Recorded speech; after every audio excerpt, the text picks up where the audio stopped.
अस्सलाम वालेकुम वरहमतुल्लाहि वबरकातुहू। ख्वाब में जहाद करना, इसकी मुकम्मल ताबीर जानने के लिए इस वीडियो को एंड तक ज़रूर देखें। और अगर इससे पहले आपने मेरे चैनल बुशी टीवी को सब्सक्राइब नहीं किया तो मेरे चैनल को सब्सक्राइब करें और बेल आइकन को ज़रूर प्रेस करें ताकि मेरी हर आने वाली नई वीडियो आप सबसे पहले देख सकें।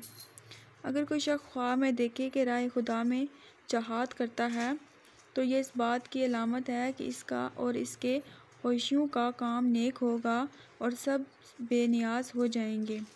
फरमान हक ताला है, और जो शख्स राह खुदा में हिजरत करेगा तो ज़मीन पर बहुत सा मुनाफा और कशाइश पाएगा।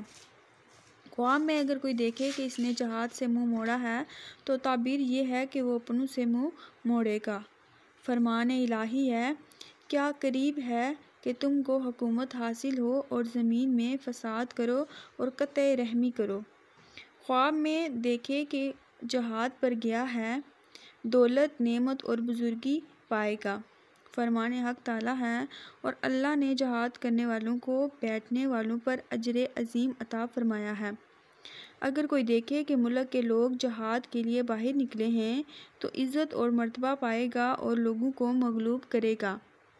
अगर काफिरों के साथ तन्हा जंग करता है तो दुश्मनों पर फतह पाएगा और इसे रोज़ी हलाल मिलेगी।